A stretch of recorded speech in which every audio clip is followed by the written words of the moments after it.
Hello,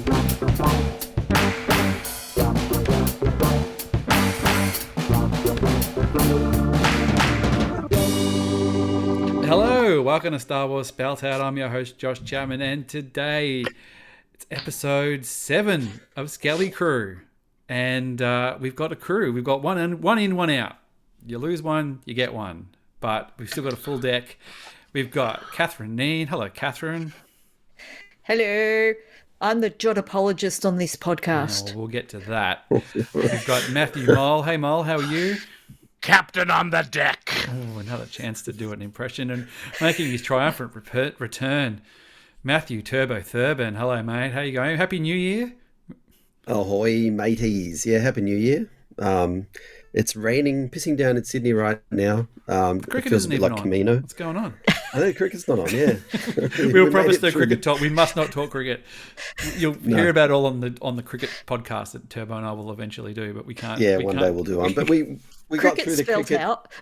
We had not one delay due to rain in the Sydney Test match, I'll have you say. So the rain just arrived a few days late. Yeah. Not to worry.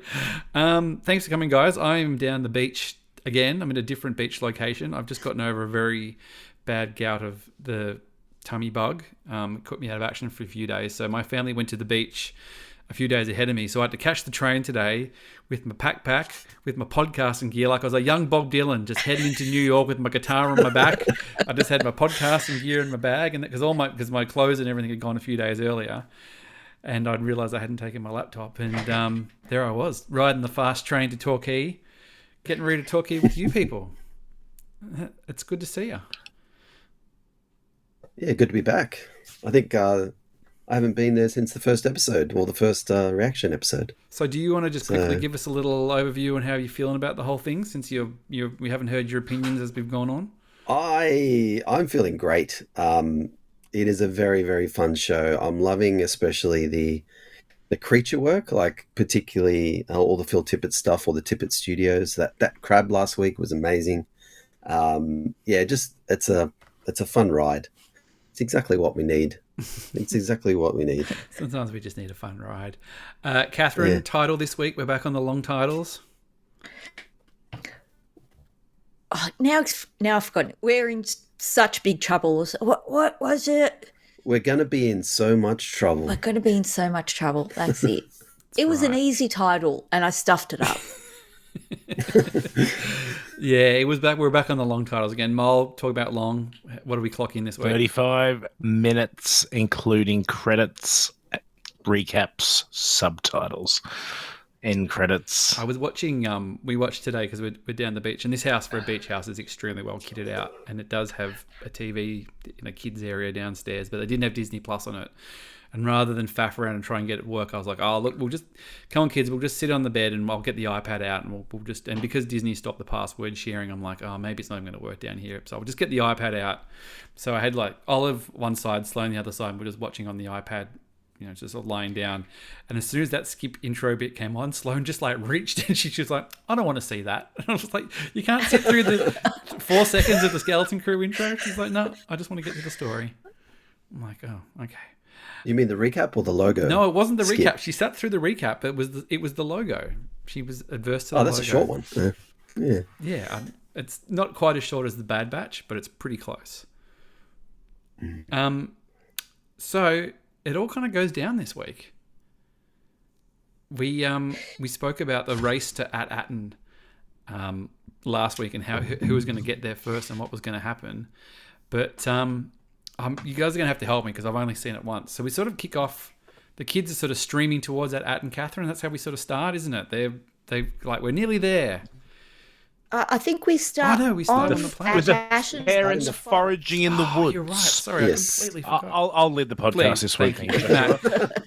So we start off in the forest with the parents foraging in the woods with some sort of device to get the message out to the kids. And Turbo, how did you feel about this scene? Well, it felt very reminiscent of E.T., to be honest. That's the vibes I got, the lighting and the shadows. But no, the parents, some of the parents were out there with some sort of communication device. They called a communication. It was, wasn't it? drinking a water bottle. I think they called it a communication buoy. You know, Americans call it buoy. I call it buoy, but yeah. Some sort of floating communication device they were putting together. I didn't realise they were that they'd gotten that far in their plan. It kind of felt like the plan had just ended, Catherine, and like they'd made no progress, but they'd been squirreling away back there. Yeah, they've, in the background, obviously been working away, got enough of the key or whatever to be able to send their little communication thing up. And they were mentioning little parts. So obviously each parent went to find a certain part. Maybe, you know, if they only got one piece each, it wouldn't, you know, spring alarms. But obviously the droids put it all together that they're going to be doing something because, yeah, they were onto it pretty quick, which led to Neil's mum, whose name, I'm sorry, I can't remember, but she'd been very Neil in the, I'm going to pick it up and run away. And they just all kind of got picked off one by one, really, didn't they?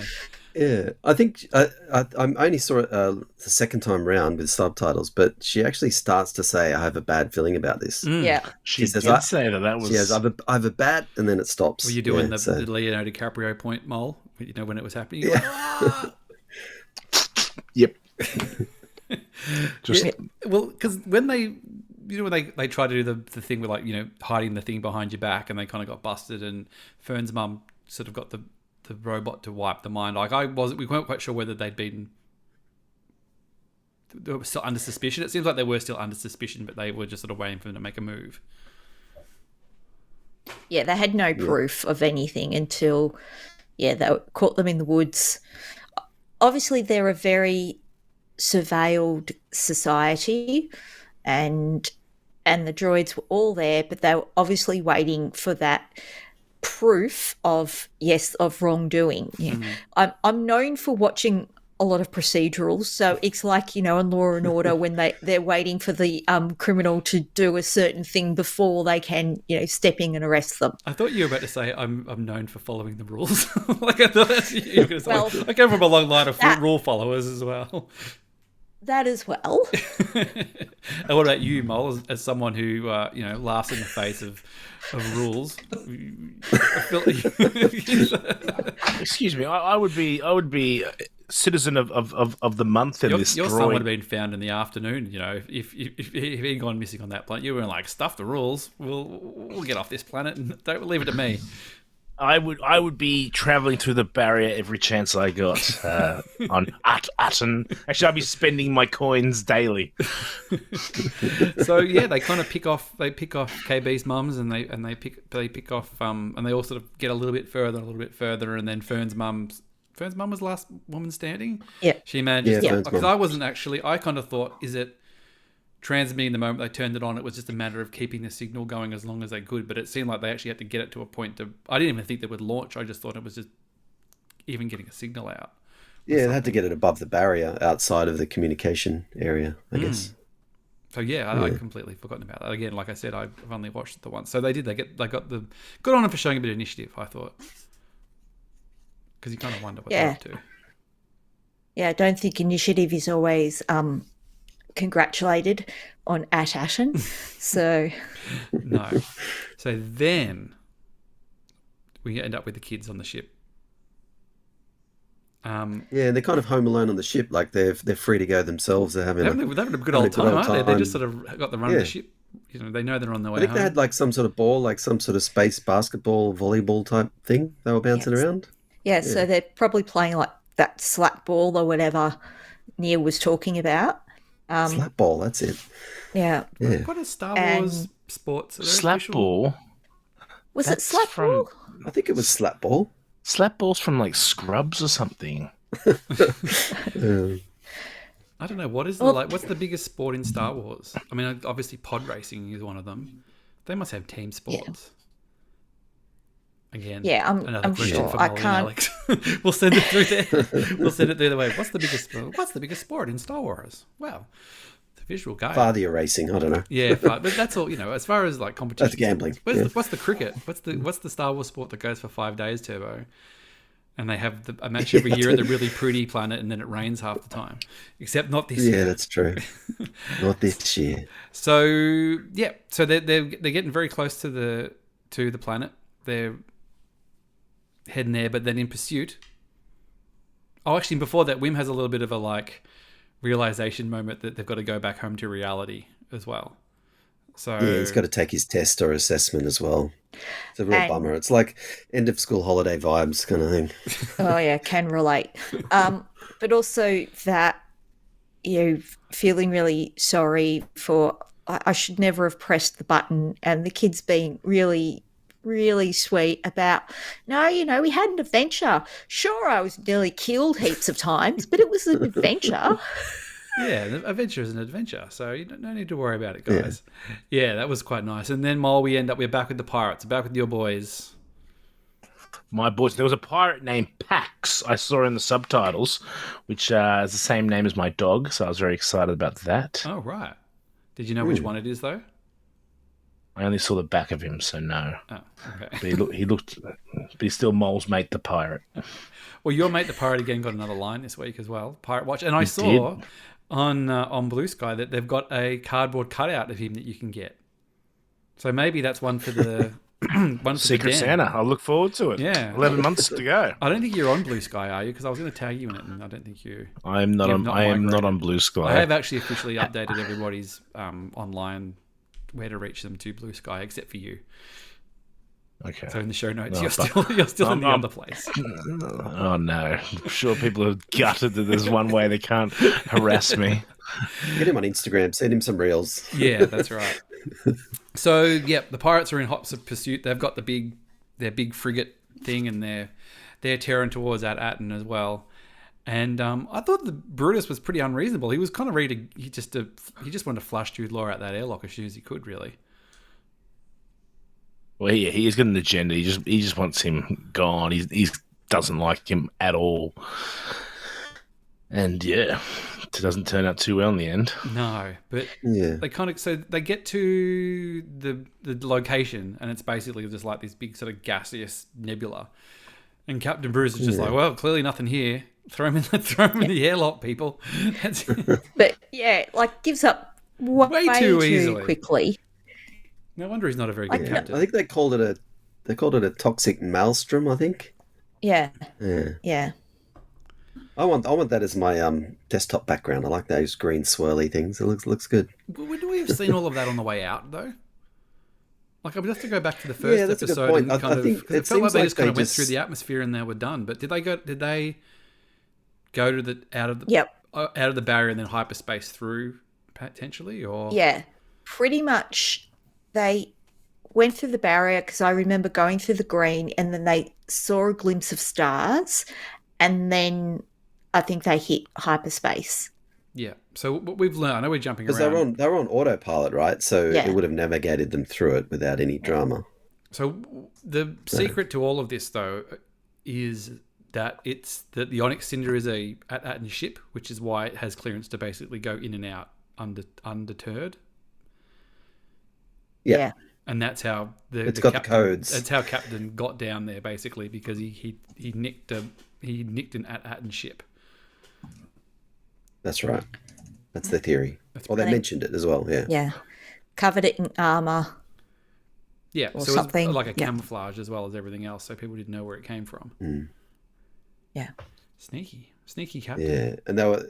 All the pirates were admiring the ship. It's like treated like an antique ship. Oh, that's right. They're all like, "Ooh, look at the something's on it, and look at the something's on it." Look at the thermal vents on that. Look at those sweet thermal vents.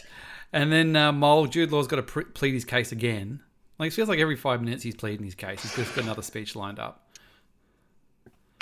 I know, he's always got a mock trial to do, and then he sort of figures it out. He's like, got it. He's just like, he's about to be airlocked. And that old lady must have watched the Holiday DVD or something. She's a bit sweet. She's a bit sweet on him, to press the button. Yeah. She's oozing Catherine vibes, and she's reluctant to press that button, and This guy's got so many lives. Where was his helmet, by the way? Where does he store that helmet? Like, was that just in storage in case? I guess they just chucked it aside somewhere when they chucked him in the brig. I don't know. Like, it's a big ship. He probably still has his bedroom on the ship that they just haven't bothered cleaning out yet. I have empty boxes. You know, like I can't say they actually physically throw things out. I've got so much crap I need to do. So yes, the helmet would still be there. Yeah. Can relate. So he basically just says, "Hey, yeah, I figured it out. It's all about the ship. The ship's the reason we can get in." Oh, then they send the dude in the. Do they do that first or after? After, don't they? Because he's just kind of like, "Hey, send the ship they send down Glurb, there." Our mate Glurb. Poor old Glurb. Pour one out for Glurb. Good sacrifice. Yeah, no, he was the one that Jod promised the ocean for his farming. What was it? The space krill, the same guy. Yeah. His name's Glurb. I know. I always remember that name. You were too good for this world, Glurb. I will remember you. Lots of characters died in this episode. Yeah, they did actually. So then he kind of goes, "That's the trick is the ship." Then the ship turns up, and they tractor beam. As we all know, tractor beams are named after tractors, as we established not long ago again. So that was good to get that back. And they drag the kids on board, and it's I don't know.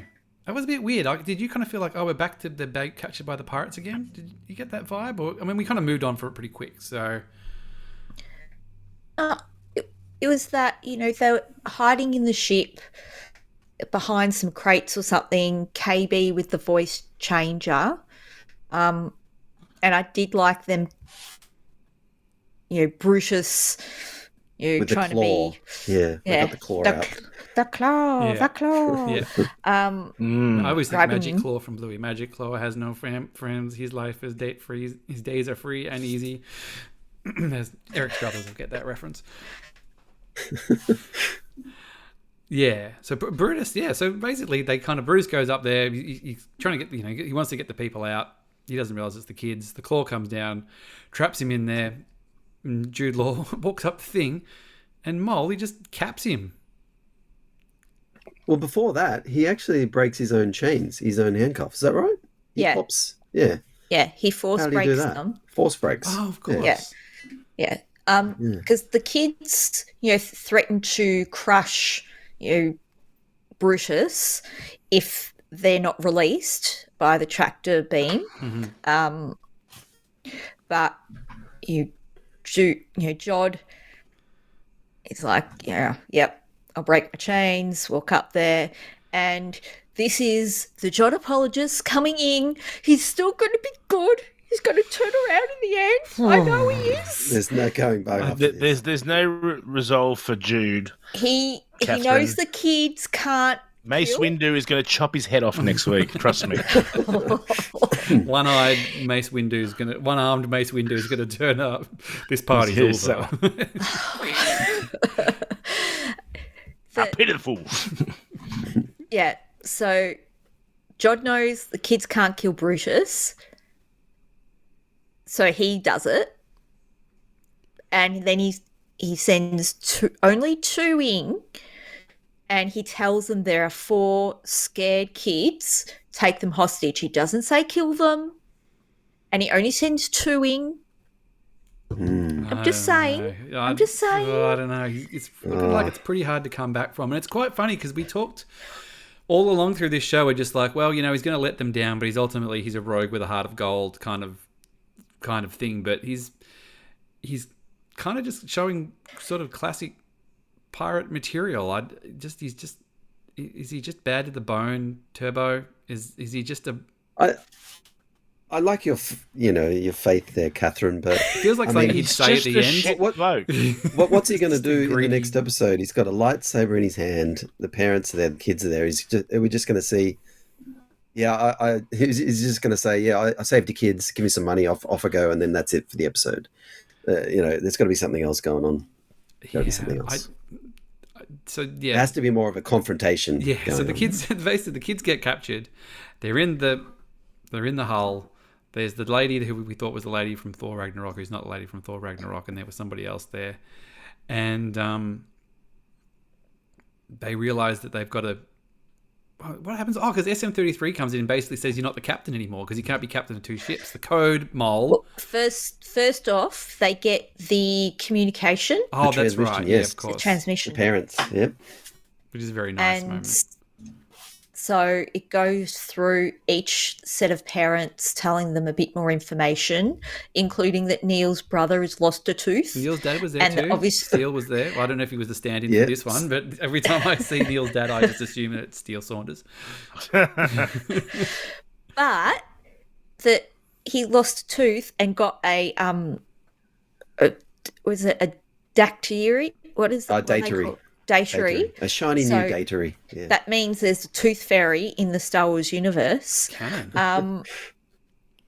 And so that's vital information. We can put that into Wikipedia. Is that tusks? Does Neil have... No, he doesn't. Does he have tusks and teeth? I think his dad had a tusk. So does he have tusks Yeah. there, but he also has teeth? Yes. Do elephants have yeah, tusks because that's and what teeth? elephants have. So elephants have tusks and teeth as well. Yep. God, I feel like I Yep. should know this. I'm 46 years old, wherever I am now. So the other information was about how to get home, and they talked about a Republic emissary. So That's only right. the And that was- Republic emissary knows the official location and how to get in. Yeah, which effectively But means, Jod which is why heard- they've Jod welcomed heard them that. in, because But all of Jod heard that as well and said, "That's my. I'm that's the my way in." emissary. Yeah. And these things are all protocol driven, so they're just like, well, if we hear someone's an emissary, our emissary programming kicks in and we welcome them in. Yeah. No questions asked. And the other thing, Wim's dad says, he said, "You're not supposed to know about any of this until you graduate."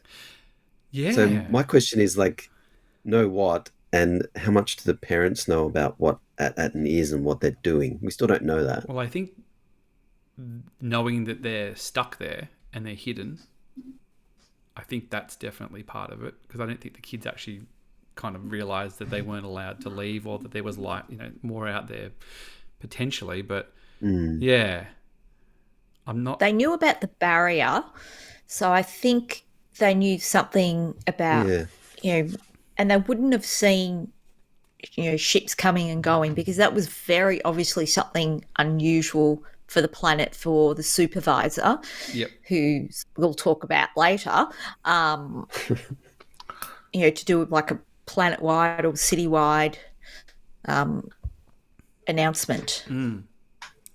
So yeah, they do. They get the message from the kids. My kids quite like that moment. They're a bit like, oh, mums and dads are nice, aren't they? Can be. I don't know, but yeah. And then they're like, we got to take over this ship. And then Mole, sorry, we interrupted your pirate code. So then the pirate code kicks in again. Mole. Well, Fern was like, we need a plan, and Wim's just charge. That didn't really work. But then, That didn't work. So what was it? Effectively, he can't be the captain of two ships. So all of a sudden, the Onyx Cinder has no captain. It was claimed. No, he was but he was captain of the other ship, the pirate ship, first, because he took over that first. So Yeah. he became captain of that when he shot Brutus in the head. So now technically the When he Onyx put his Cinder- helmet on, he became captain yeah, again. and then Captain effectively Jod. the Onyx Cinder has no captain technically at that point. Correct. Right. For about 5 And seconds. then it needed to be claimed, so they did claimsies. But I think one of them started to say claimsies, but they shut them up, and I he think Wim tried claimed to it. get it first, yeah. Yeah. Yeah. And then what was Yeah. it? Unclaimsies? What was the technical term? Yeah, I call it Unclaimsy. I was like, what the hell was that? Oh, it's the pirate. Kids it's the kid only. code. It's just as the kid code seems just as reasonable as the pirate code. And 33 went, yep, fine. Yeah, I love that. Any Good excuse enough for me. Good enough. Anything to It get away punched, from this prick Jod for in a the while. face. And gave him a good punch at the face. And I think honestly, the purpose of the helmet was that he could take a punch to the face and not kill him, basically, or have enough juice for him to get back on the Good ship. point. Yeah. So I think that was really the only reason he had the helmet on, because he's like, if you'd taken an SM-33 punch to the head, you probably wouldn't have been waking up 2 minutes later. All those YouTubers would have been there ranting. We don't need that. Ranting in the car with their sunglasses. So, so basically the kids think that they're in the clear. They've got the ship back, getting through the barrier, and it's just like wild and woolly in there. Yeah, so they're flying down. A couple of fighters get sent after them, and the defense mechanisms are all like lit up red and firing like lightning off to and hitting the other fighters. And did they go green for when they went by? It was almost like red light, green light kind of thing. Is that? Yeah, it looked a bit like that. I have to rewatch it a bit more closely. They sort of went green after the fighters were gone. Oh, okay, so they're kind of green by default until something in its path that's not supposed to be there sort of lit up, and that was pretty. Who directed? Do you know who directed this one? Isaac Chung or something? Isaac Lee Chang or something? What's he done? Yeah, that's the one. Is he? He did an episode of, I believe, Acolyte as well. Okay. Oh, that He's a film director. Yeah. As well. Minari, I think, is a film he did. Okay. No, it was pretty. It was pretty big scale. This one. It was. It certainly wasn't short on the spectacular visuals.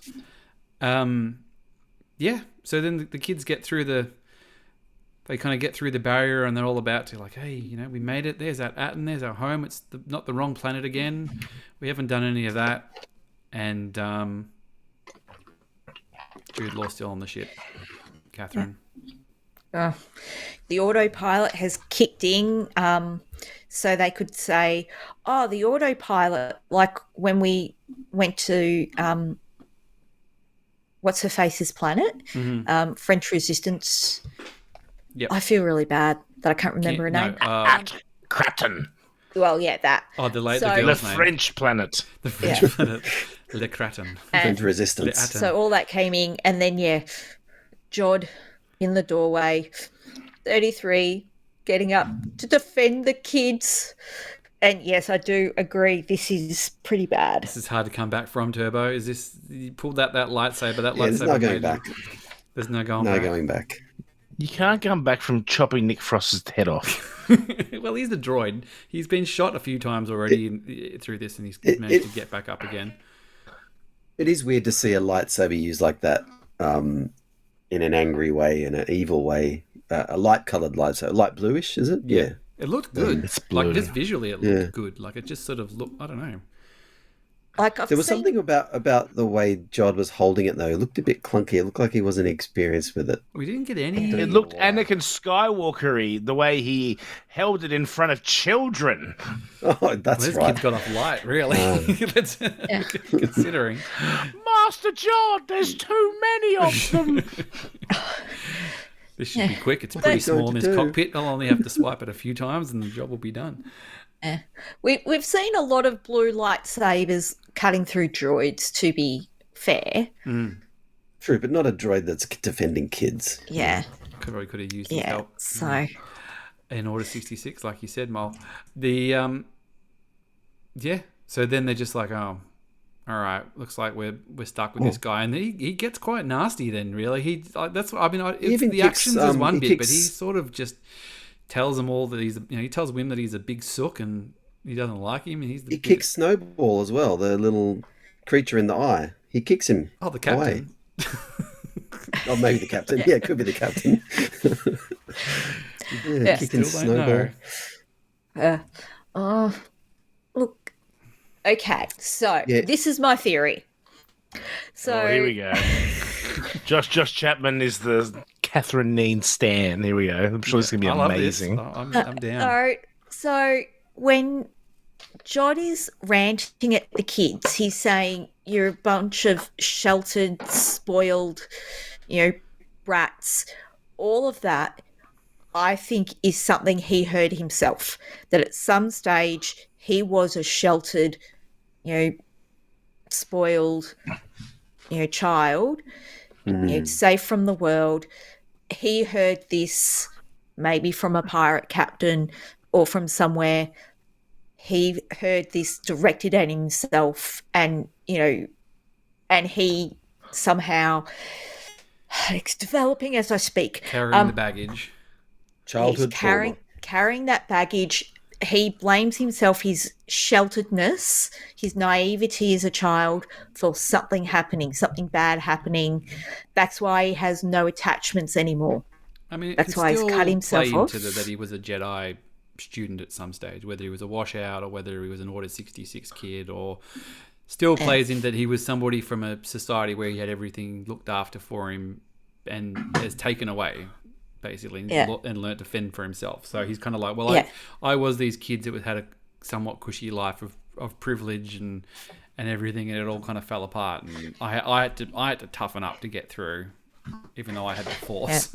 You guys don't have the Force. I had to walk 5 miles in the snow every day. Yeah, I don't know. I don't know. Mole, is it done? Is it done for Jod? No, Nod. Is he just a bad bloke? Is he just a pirate? I think he might get his comeuppance next week. You reckon he's going to eat it? I think. Can you sell any more Jod action figures now? I think the supervisor may be more powerful than he is, so he'll be Force sensitive. A Jedi there's potentially a Jedi who has been sheltered away from the universe to protect this minted cash universe, whatever. And now all of a sudden this pirate with a lightsaber has come. Cash universe sounds like a casino. Are we going to Cash universe and roll some dice? And he sounds like Stephen Fry as well. It is Stephen Fry. It is Stephen. So is it confirmed to be Stephen Fry? Very good, Turbo. It's in the credits. Confirmed. I didn't pick. I heard the voice and I just didn't. Like I said, I was on an iPad. I had a kid either side of me. I didn't have and if Tech Renaud is, who'd you say it was? The rat. No, Snowball. Is the who'd you say? Mad Eye Moody actor. What's his name? Brendan Gleeson. Yeah. If that's that, Turbo's officially the best Nostradamus. Like Brendan Gleeson. Father of Domhnall Gleeson. Yes, thank you.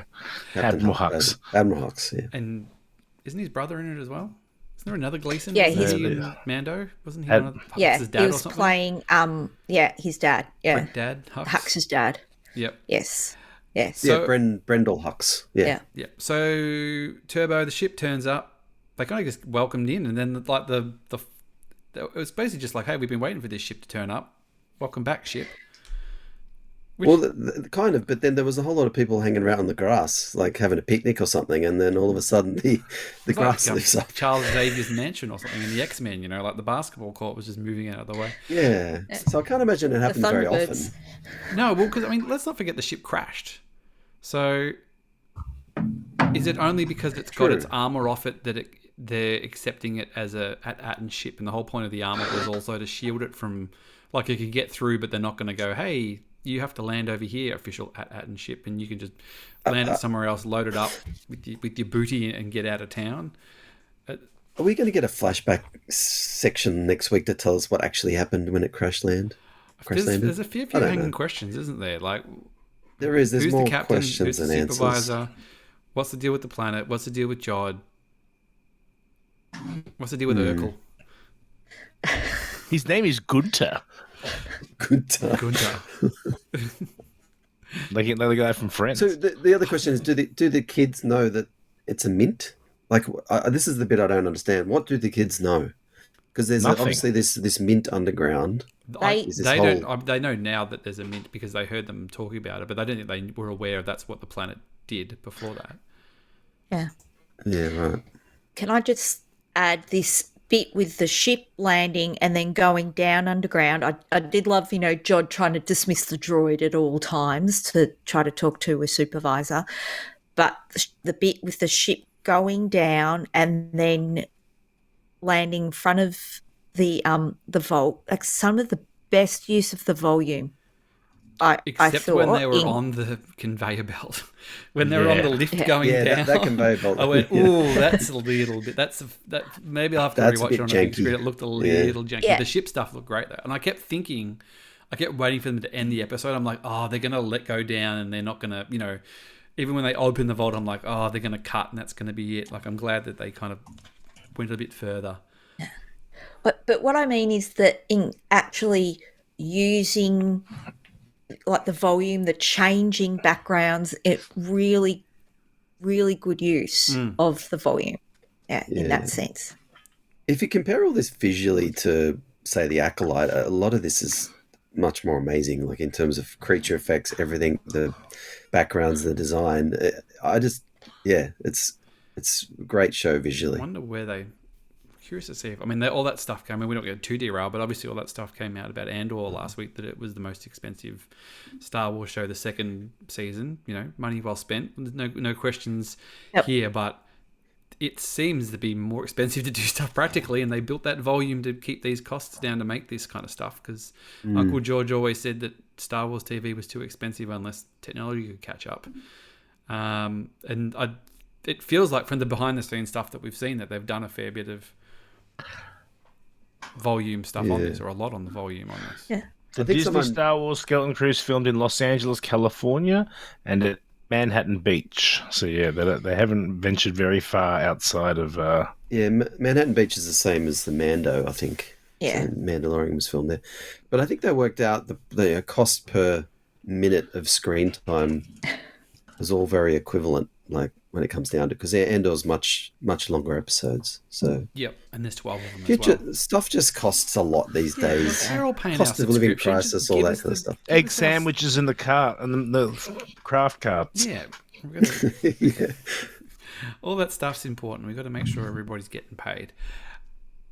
So they get down to the mint, like you said, Catherine, and the droids are all there. And I was actually surprised that they let the parents down there, because they kind of went, "Oh, there's our kids have turned up." And they just sort of let the parents down to the vault as well. So I think the droids mentioned that, saw that the kids had returned and they had to alert the parents. So I think the parents were alerted by the safety droids. Yeah, I think it was just a bunch of protocols kind of clashing at the same time, that they went, must return parents to kids. Ship has come back. The Republic or whatever ambassador is here, so must open vault. So it's just like they don't have any sort of creative thinking. They're just like going, the protocol for the ship coming back with the ambassador means, go straight to the vault, because it's also that Star Wars thing of going, they're on an entire planet and they've been taken to the exact spot where the action's happening. But why not? And this was only one of how many vaults, Mole? 1,139. Which means there are 1138. Which is a reference, yes, thank you. Star Wars reference. Why do you have to steal my Star Wars reference, Turbo? Not cool. See, this is the problem. He hasn't been on for a little while. He's forgotten. On board, he has to be the know-it-all. The old know-it-all. He's the .com to your Grizz. Older. I've been watching a lot of 30 Rock. God. Well, it's quite an impressive vault nonetheless. But it's too much money, Catherine. We talked about it. It's a ridiculous. It doesn't make any sense. Like, what are you going to do with that money? You can't do anything with it, really. Republic credits are no good out here. I need something more real. Yeah, there's so much, you can't use it all at once. You can only sort of drip feed it type of thing. It's that almost joke of, if you in Tats Lotto, you can't actually go out and buy all the big things, because then everyone knows you won Tats Lotto. Right. Or if you steal from a bank, you can't. Lotto. So yeah, that's why I have these fancy. Don't have these fancy clothes. But you also wonder, like, how much money in that mint is going to the public of At-Atten and the workers. Like, are they hoarding it? Are they just giving it out freely? I think it's lunch money or that kind of I think it is. Like, I don't know if it's a communist society where everybody gets kind of paid at the same amount. Everybody has a nice house. Everybody kind of lives in a similar house, same street, same. There doesn't seem to be a class system too much. It seems that Mum's got a slightly bigger house than the rest because she's a slightly higher job, but it doesn't seem like they don't seem to have any poverty or real. Didn't they say something about if you fail your test or your, what was it in the first few episodes, you'll be sent. Your assessment, you'll be sent down to not the mines. It was Spice something Mines like of Kessel, the mines. or worse. No, maybe you have to go and work in the mint or something, or I don't know. You're just stacking those boxes. So when Jude Law comes in, he's sort of like clawing at the money. Packer. I mean, that was quite nice. He just sort of was looking at it, and then he just sat there and let it all kind of like drip on his head. Maybe someone who failed their assessment has to come by and put all those little bits back in the thing. That's that's their job. Yeah. We've been waiting for ages. You can make a nice sort of dominoes set out of that as well. Some interesting things. Nice little Lego set. Obviously, they've been minting that for a long time, and no one's come to pick stuff up because they just keep making more vaults and minting more dataries. Yeah. They're all just sort of sitting there. Yeah, it's funny. Like, it's kind of like whatever happens at this show, whether it's your theory mole that Jude Skellington eats it or whatever else, the kids go back to school. Does the planet stay hidden? Does the Republic come in and just say, all right, well, we can't introduce trillions of credits into the society. We're just going to have to melt them, or what do we? Do you think that even gets addressed? We have to worry about man. What do we do here? We have to worry about galactic fiscal policies here. Right, now we're talking language.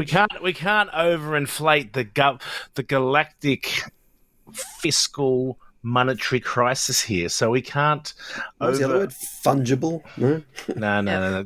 Turbo, stick to your vault numbers and simple things. Okay, you stay out of this topic. Okay. If I need Nick Cave questions or something, you stick to that, all right? Yeah. No, the thing is, though, this planet is still protected by the Maelstrom. Only one ship can get in, one can get out. So, like, if he's got the gumption to do return trips, and he can hoard it somewhere, he can live a good life. But it's more. It's all going to come down to the supervisor. That's the big reveal next week. Yeah. I mean, he could just literally go, "Hey, the gig is up. I'll just tell everybody the planet's here, and then the money's worthless." Like, because there's just so much of it doesn't mean anything anymore, and the treasure is just worthless anymore. We sort of talked about Catherine a few weeks ago, going, "All right, if it turns out that the captain and the supervisor is the same person, is he just running it?" And he goes like, "Yeah, I've got endless treasure. Look at all my treasure. I've got it. Like, here it is." And like, "Well, what do you do with it?" He's like, "Well, I got my own planet. So I got my own planet full of treasure. I win. I beat pirates. I beat piracy. I clocked it." Like, so maybe the rest of the galaxy finds out about it, and that's how Palpatine funds his return. I don't know. Oh, do you reckon we'll get it? We haven't had any connects back. I mean, this is the last episode coming up. Actually, what we'll do is we'll finish this. Just before we get to we'll finish what happens at the end, and then we'll double back on what's going to happen. But essentially, the parents come down, they get reunited with the kids, and we finish with Jod pulling the lightsaber out, because he'd basically been saying, "Hey, you don't say anything. You just say that I'm the Republic emissary, and we're cool. I won't have to cut your parents up into little bits with my lightsaber." But he kind of blows his cover straight away. Like, I'm surprised he didn't quite try to just sort of blag him for a bit, Catherine. Like, he wasn't just like, "Here's your kids, now F off and let me do my job." You'd think an emissary would be way cooler about seeing so many coins. Yeah, and I think an emissary wouldn't be as scruffy looking as Jod. Yeah, he's a little bit dirty. I am Archer, emissary of the Gorgonites. But the kids they were too busy hugging their parents. The kids could have just said, "Look behind you." That's what I was doing at the screen. I was like, "Look behind you," and a bit of pantomime action. Mum and dad, and we'll leave, and you can work it out with the robots. We don't really care. Yeah, maybe. I'm a bit surprised that we got to the mint right though. now. I thought maybe the mint would be the last 10 minutes of that final episode. So we kind of they're left on the platform. It's only one of 1,000 things anyway. He's trying to get his ship clearance to come through. Whether or not is it 1,000 on the planet, or do they imply that the other planets as well have them? Like, do they think that there are other planets, or at whatever planets out there still? Yeah, I don't know, actually. We don't know whether all the other planets are mints or whether they've all just otherwise had a purpose. That's another question. There's a lot of questions. Yeah. Mm. I mean, will we get answers though? We don't always get all the answers we need. No, but this show's been pretty good at giving us stuff in a satisfying, somewhat, prompt way, but also giving you more. But we're coming up to the end, so yeah, they're left hanging on the platform. Jod's got the lightsaber out. The kids are there with the family. Where do we go from here? Does he bring the pirate? I'm assuming he's going to bring the pirate ship in, and they're going to try and stuff their coffers. Is that what's going to happen here, Turbo? I don't know. The safety droids have got to do something. Surely they've got to keep people safe. So there's got to be some other. I mean, they were so anal about somebody hiding something behind their back, and they just can't see through this bloke. Like, it seems a little bit weird. Yeah. He hasn't had to show any ID or anything. He's just come in on a ship. No ID. Yeah, that's not very safe. Yeah. No, it just seems a bit weird. Yeah. But I don't know. What about you, one thing I noticed, just as a side note, I was going to say as a side note, the safety droids started to sound like the Kaminoans. Yes. Am I right? They did. That's very good. You are very good. Could think creatively. I'm very good with voices. You are very good. You're sort of stepping on my turf a little bit, but you're also adding some value. So, got my name. I had no idea there was such a rivalry in this. You roll your eye. You all roll your eyes when I mention the minutes, but but you're not leading the Scruffy's fantasy football anymore. Tarples is aren't we on equal points? Anyway, we'll talk about that later. I'm still bottom. Chapman is dead last, anchored on the bottom of the sea. That's all right. Davy Jones's locker. All right, we managed to walk past the cricket. Let's just keep the football on the. All right, Catherine, what's going to happen here? Is the big pirate ship going to turn up and he's going to load it up? Are the pirates all going to get in there and just fight each other over this? I mean, there's so much. Like, it's a ridiculous amount of credits.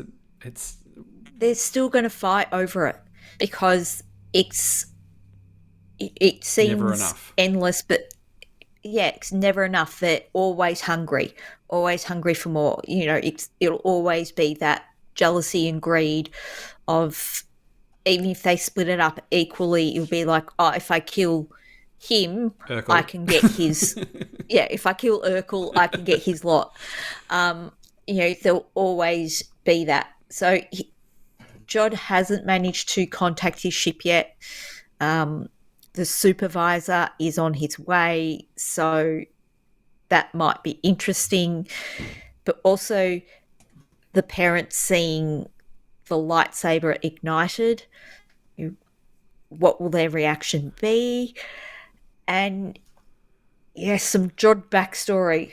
I know that we shouldn't expect backstory for everyone. That's not how stories work. But I do want a bit more. I wonder if of a backstory. He'll rant at them and I'm curious even if how much the supervisor knows. Like, does the supervisor actually even?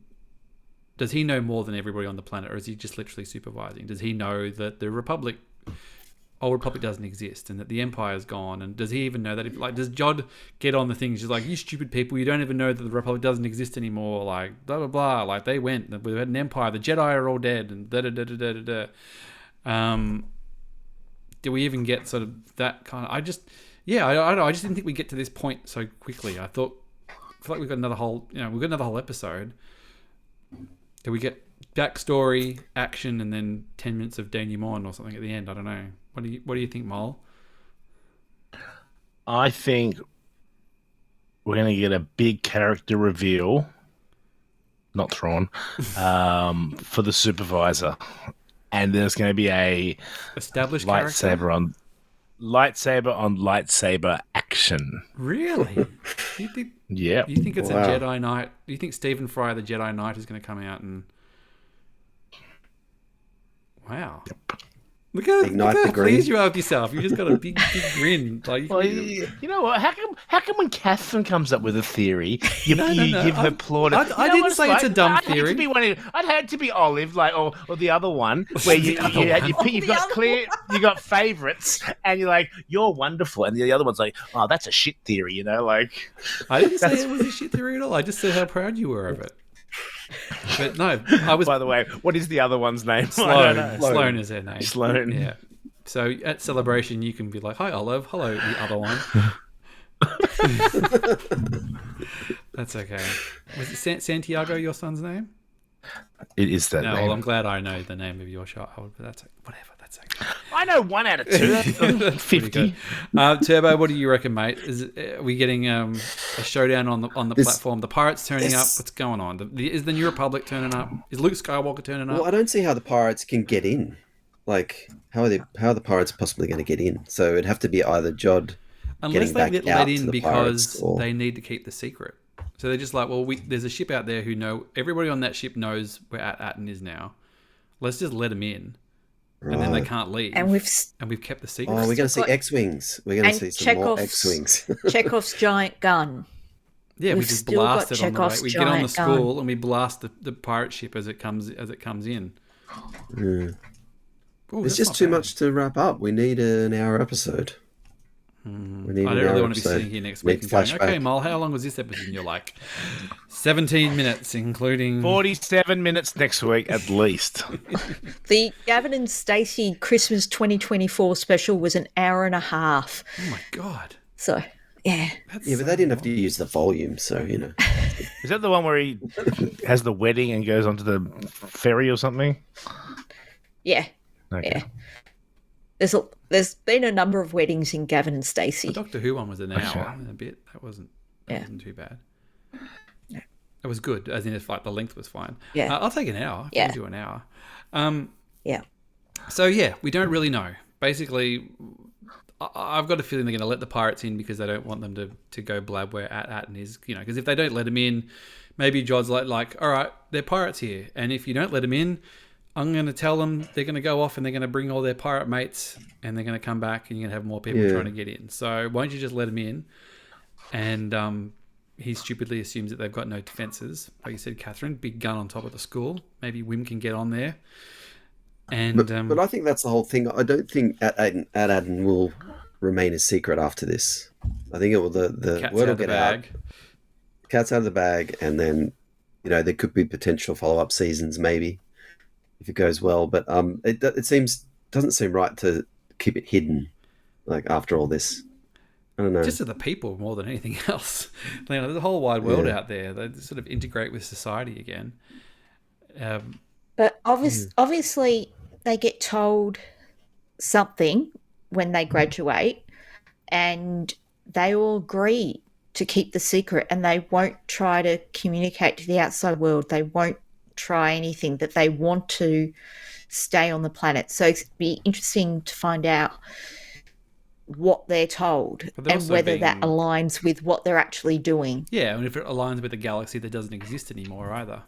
And how far back it goes. I know Laura from Force Toast was looking at some of the artwork that was shown, and she said it was because she's a big High Republic person, saying it was very High Republic vibe. So it might even go back that far as well, potentially. Very High Republic. So it could be a bit of that. But I guess that was only High Republic ended. What was it?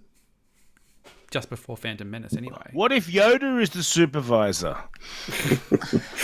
All right, that theory is being rolled your eyes out for that one. Sorry, other child. You're not. I'm out of here. Bye.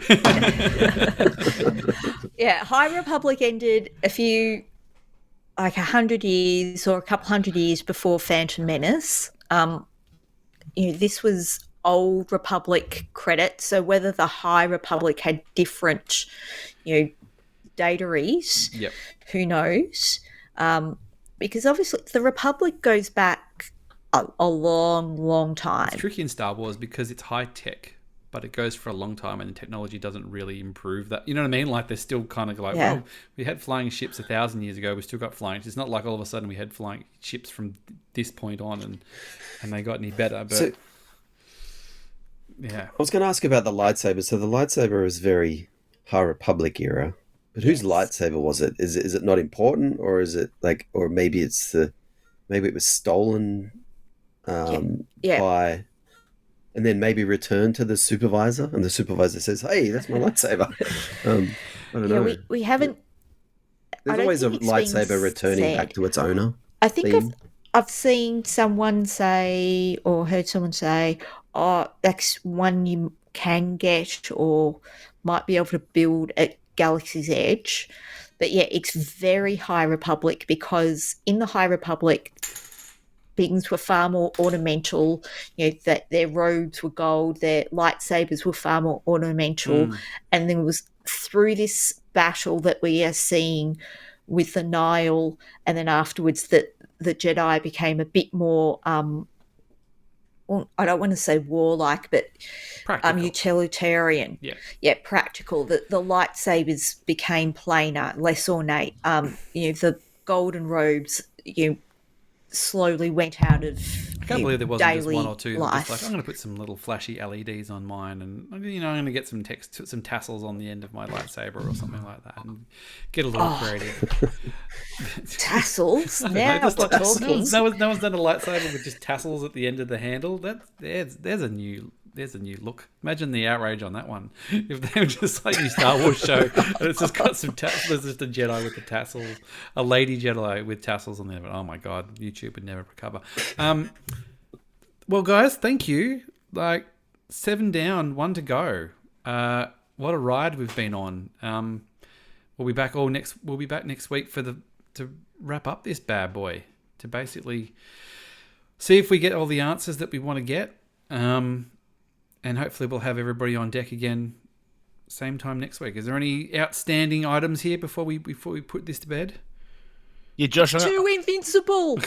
I'm so annoyed I didn't mention one week late, Catherine. Josh, if I come down for the Formula One, can I stay at your house? Yeah, you'll have to sleep in the study with all the Star Wars crap in there, though. Happy to. All right, yeah, we'll work Hotels are super expensive that weekend. Yeah, absolutely, by all means. We've already got to talk about. Help me! I'm poor. We've got to work out some logistics for celebration anyway, so we can talk through that. No, of course, absolutely. When is that? Oh, sorry to put you on the spot. But yeah, that was my intention. Anybody else want to come? Anybody who's listening from overseas wants to come over for the Grand Prix, you can share with Mole on the. But we've got a proper bed that folds out, so it's a really good one. Anybody else want to? Turbo? You want to? Catherine, you're already in Melbourne. You don't need to sleep at my house, but Turbo's all right. Maybe another time. Just better check if Mole snores, because you know what I'm like with snoring, Josh. I'd already had. We did share a bunk room in Chicago for celebration, but there were plenty of beers. I don't think I really noticed, mate. To be honest, so although you got up early and got me that Lando shirt, so. Well, you'll always be good in my book. I wore that to the cricket. If we were bringing it back down. Oh, did you? I wore it to a wedding the other day. It's a very nice cricket. I finally went to a wedding with a dress code where it was appropriate to wear. It was like an Italian summer garden wedding, and I wore it with a light sort of suit. Actually, the suit I wore to Andy Campbell's wedding. So I was just bringing all the Star Wars things in all together. The red looked like cricket balls. I don't know if you've noticed. It looks a very cricket shirt. Anyway. I'll have to double check. Yeah. Fashion tips. Thank you, guys, as always. And, we'll be back next week. Thank you, Catherine. Looking forward to that blue on blue action. Oh, yeah. Well, blue on blue, blue and green. Blue and green. Blue on brown. brown, yes. Not the brown on the Maelstrom planet. It's getting loose. Catherine, thank you, as always. Enjoy school holidays a little bit more. Oh, yes, they go too quick. Turbo, welcome back. Cry me a river for your 12 weeks. Thanks for having me. I was back at work this week, so back to a routine, sort of. I'm back on Monday. But, yes, I'll be back at work next week. And, Mole, always a pleasure. And speak to you next week. Speak to you next week. All right. Oh, by the way, I'm watching Pirates of the Caribbean. I'm on the 3rd out of the 5th. I stopped watching after about the 3rd one, so I'm loving all this pirate booty. He's just immersive. You watch I'm so into the pirates. Cutthroat Island with Gina Davis. Parlay. Trying to go to that. And if anybody just as a very, very final thing Hector. Slightly related, I just finished Indiana Jones and the Great Circle on Xbox. If you get a chance to play it, it is fantastic. If you love Indiana Jones, it's just got all the vibes. And if you don't play games, just watch the cutscenes because it's like watching an Indiana Jones movie. It's really good. All right, Why thank you, guys. is the rum gone? Thank you very much, guys. Still going. Bye for now. Bye. Bye. Bye. Later. Inside the blanket. Okay, so who have we got here? Sloan, Olive. So we just watched episode... I think 6? 7. 7. And how was it? scary. Very scary. Did he go really bad? Yes, very, very, very, very bad. Because it was like, if they hug their mom, they might die. Or Is it the lightsaber? Yes, scary. And I think, like, maybe when the kids will grab the lightsaber and kill him. Again, you guys keep talking about that. So was there just too much treasure, really? Yeah. Is it like impossible too much treasure? Yeah, like way too much. So what else bits did we like this episode? I liked when they're like, oh, they sat out and What about when they got to see the mum and dad again? Was that good?